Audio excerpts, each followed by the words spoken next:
Bismillahirrahmanirrahim. Assalamualaikum warahmatullahi wabarakatuh. Yang kami hormati Ibu Wahyu Eka sebagai dosen pengampu mata kuliah belajar dan pembelajaran, dan yang kami hormati rekan-rekan mahasiswa jurusan bimbingan dan konseling Universitas Indraprasta. Pada kesempatan kali ini kami akan membahas tentang perencanaan pengajaran dalam pembelajaran. Baik, yang pertama kita akan membahas tentang pengertian perencanaan pengajaran dalam pembelajaran. Yang pertama, perencanaan. Perencanaan adalah suatu proses mengelola, mengatur, dan merumuskan unsur-unsur pembelajaran seperti merumuskan tujuan, materi atau isi, metode pembelajaran, dan merumuskan evaluasi pembelajaran. Sedangkan pengajaran adalah suatu cara bagaimana menyiapkan pengalaman belajar bagi peserta didik. Dan pembelajaran adalah suatu proses aktivitas yang dilakukan secara tertata dan teratur, berjalan secara logis dan sistematis, mengikuti aturan-aturan yang telah disepakati sebelumnya. Jadi dapat disimpulkan bahwa perencanaan pembelajaran adalah proses pengambilan keputusan hasil berpikir secara rasional tentang sasaran dan tujuan pembelajaran tertentu, yaitu perubahan tingkah laku serta rangkaian kegiatan yang harus dilakukan sebagai upaya pencapaian tujuan tersebut dengan memanfaatkan segala potensi dan sumber belajar yang ada. Perencanaan pembelajaran sangat penting bagi setiap orang dalam melakukan kegiatan untuk mencapai keinginan dalam belajar. Berikut manfaat perencanaan pembelajaran, antara lain yang pertama, melihat prediksi. Salah satu manfaat perencanaan adalah untuk melihat prediksi dengan melakukan rencana terlebih dahulu. Rencana yang dilakukan antara lain perencanaan yang telah diambil kesimpulannya secara akurat dan matang, sehingga saat terjadi kendala dapat segera diatasi. Yang kedua yaitu memecahkan masalah. Perencanaan belajar juga bermanfaat untuk memecahkan masalah. Masalah kadang banyak ditemui dalam kehidupan sehari-hari, namun dalam belajar banyak cara yang harus dilakukan agar belajar menjadi lebih baik lagi. Dalam memecahkan masalah, penting untuk membuat perencanaan sehari-hari. Yang ketiga yaitu pembelajaran sistematis. Dengan adanya rencana, maka segalanya menjadi tersusun lebih rapi. Susunan yang lebih rapi membuat semuanya menjadi sistematis sehingga memudahkan dalam proses belajar. Yang keempat yaitu sumber pembelajaran yang tepat. Manfaat perencanaan pembelajaran lainnya adalah sebagai sumber pembelajaran yang tepat. Cara belajar yang tepat akan membuat proses belajar menjadi lebih baik dan mudah dimengerti. Yang kelima, pola dasar mengatur tugas. Pola dasar yang dilakukan untuk perencanaan pembelajaran penting dalam mengatur tugas dengan lebih baik dan terarah. Pola ini memudahkan semua pihak dan dapat meningkatkan kecerdasan intelektual pembelajar. Yang keenam, pedoman kerja. Dalam dunia belajar juga terdapat pedoman kerja. Pedoman kerja penting untuk menjadikan proses belajar yang menyenangkan. Kerja dengan menggunakan pedoman juga membuat semuanya lebih terarah, sehingga saat terjadi hal-hal di luar keinginan dapat kembali pada pedoman dan tidak hilang arah. Yang ketujuh yaitu penyusunan data. Data yang dimaksud yaitu sekumpulan data yang digunakan untuk menarik kesimpulan dari beberapa informasi yang ada. Data ini disusun sesuai dengan rencana pembelajaran yang baik dan aman untuk kedepannya. Data disusun biasanya sesuai dengan rencana agar tidak menyulitkan saat mulai melaksanakan perencanaan yang diinginkan. Yang kedelapan, menghemat waktu. Dengan adanya rencana, maka menjadi lebih jelas fungsi dan tujuan dari perencanaan pembelajaran. Jadi, pada setiap proses yang akan dilakukan yaitu sesuai dengan rencana awal, sehingga dapat menghemat waktu dan dapat menggunakannya dengan baik. Sebagaimana yang kita ketahui bahwa waktu merupakan salah satu hal alami yang harus dimanfaatkan dengan sebaik-baiknya, karena tidak akan mungkin terulang kembali. Manfaat perencanaan pembelajaran yang kesembilan yaitu sebagai alat ukur efektivitas.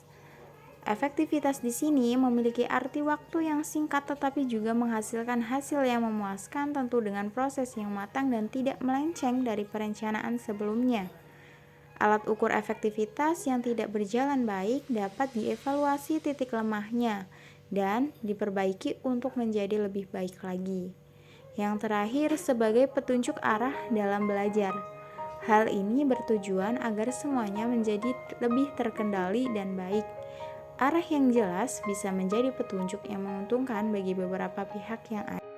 Tujuan perencanaan pembelajaran adalah untuk menguasai sepenuhnya bahan dan materi ajar, metode dan penggunaan alat, serta perlengkapan pembelajaran, menyampaikan kurikulum atas dasar bahasan dan mengelola alokasi waktu yang tersedia dan membelajarkan siswa sesuai yang diprogramkan.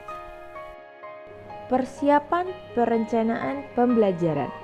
Komponen-komponen pembelajaran yang harus disiapkan seorang guru antara lain: 1. Tujuan pembelajaran. Sebagai guru, tujuan apa yang akan dicapai harus dipersiapkan sedini mungkin sebelum melaksanakan pembelajaran di kelas. Dalam menetapkan dan merumuskan tujuan pembelajaran, guru harus memperhatikan komponen-komponen yang terlibat dalam pembelajaran, seperti materi, metode, dan evaluasi. 2. Materi ajar. Kunci keberhasilan pembelajaran adalah penguasaan guru terhadap materi ajar yang akan disampaikan. Setidaknya, guru dapat membaca materi ajar sehari sebelum mengajar sebagai persiapan. Meskipun materi tersebut sudah dihafal di luar kepala, membaca ulang menyebabkan guru berpikir untuk mempersiapkan hal-hal yang berkaitan. 3. Metode mengajar. Baik buruknya suatu metode pembelajaran sangat tergantung pada kecakapan guru dalam memilih dan menggunakan metode tersebut. Penggunaan metode yang tepat dapat meningkatkan motivasi belajar siswa. Bagaimanapun sempurnanya kurikulum, betapapun lengkapnya sarana dan prasarana, semuanya itu perlu didukung oleh peranan guru selaku ujung tombak pembaharuan pendidikan. 4. Media pembelajaran. Secara umum, media merupakan semua bentuk perantara yang dipakai oleh penyebar ide atau gagasan sehingga sampai pada penerima. Secara konvensional, bentuk alat bantu apapun yang digunakan guru sebagai bahan sumber belajar termasuk dalam kategori media. Guru sebagai sumber utama yang memberikan stimulus kepada siswa untuk belajar diharapkan tidak hanya memberikan bahan ajar dengan membaca tanpa diselingi penggunaan alat bantu pembelajaran, karena pembelajaran dengan media lain dapat menarik perhatian siswa juga. 5. Evaluasi. Secara umum, evaluasi ada dua macam, yaitu evaluasi proses dan evaluasi hasil. Evaluasi proses bertujuan menilai sejauh mana pembelajaran dapat memberikan pengalaman belajar sesuai dengan tujuan yang ditetapkan. Sedangkan evaluasi hasil bertujuan menilai apakah hasil belajar yang dicapai siswa sesuai dengan tujuan. Ditinjau dari tujuannya, maka evaluasi wajib dilakukan bila kita ingin mengetahui berhasil tidaknya pembelajaran yang sedang atau telah dilaksanakan. Oleh karena evaluasi dilakukan sebagai umpan balik keberhasilan pembelajaran, maka menyiapkan dan merencanakan evaluasi harus benar-benar sejalan dengan tujuan yang akan dicapai.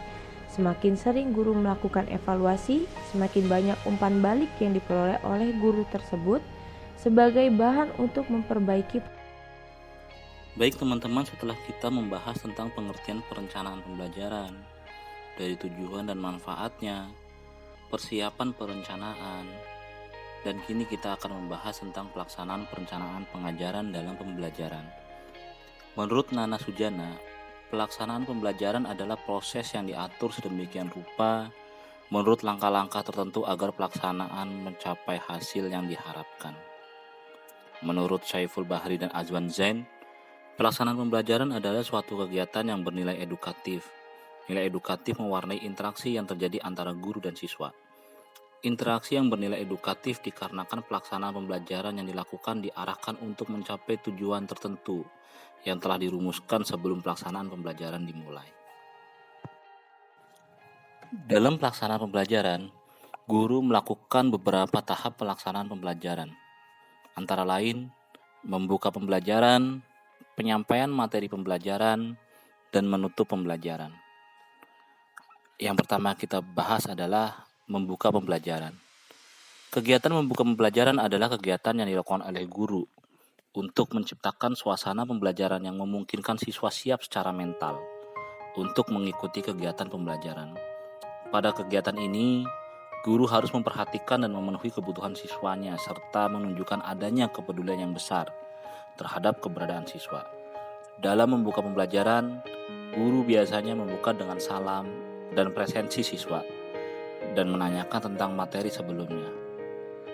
Adapun tujuan membuka pembelajaran adalah yang pertama menimbulkan perhatian dan memotivasi siswa. Yang kedua, menginformasikan cakupan materi yang akan dipelajari dan batasan-batasan yang akan dikerjakan siswa.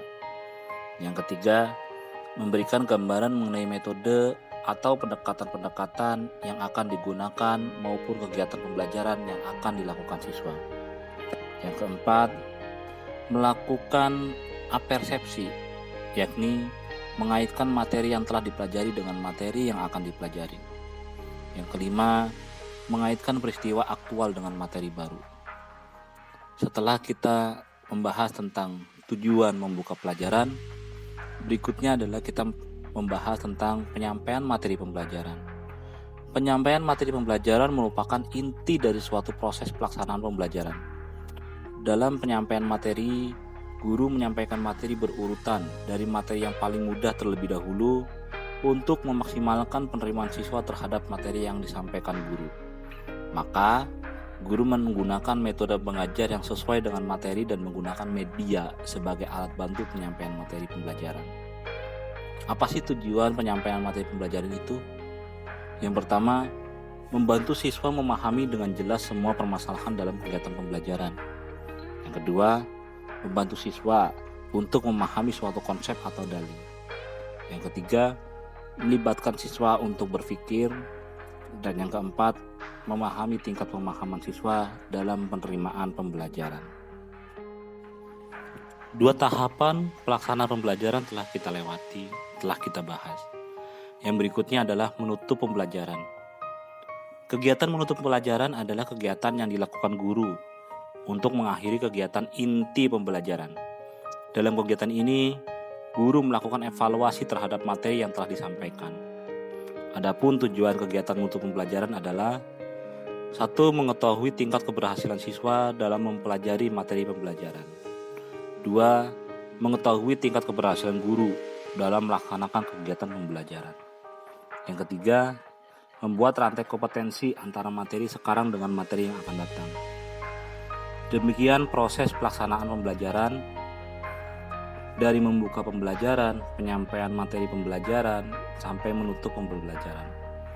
Berdasarkan beberapa pembahasan di atas, maka dapat disimpulkan bahwa pelaksanaan pembelajaran adalah berlangsungnya proses interaksi siswa dengan guru pada suatu lingkungan belajar. Hal-hal yang harus diketahui guru sebelum mengajar. Yang pertama, kondisi siswa. Beberapa kondisi siswa yang harus diketahui guru sebagai entering behavior, antara lain tingkat kecerdasan, tingkat kematangan, tingkat penguasaan, tingkat kecerdasan emosional, motivasi dan minat belajar, latar belakang sosial, ekonomi, konsep diri, dan sikap. Yang kedua, sarana prasarana sekolah. Yang ketiga, keadaan kelas. Yang keempat, lingkungan sekolah. Sekian pembahasan materi dari kami. Semoga apa yang kami sampaikan hari ini menambah wawasan untuk rekan-rekan semua. Dan kami pun meminta maaf jika ada kesalahan dan kekurangan dalam pembahasan ini. Serta jika rekan-rekan ingin bertanya, kami persilahkan. Wassalamualaikum warahmatullahi wabarakatuh.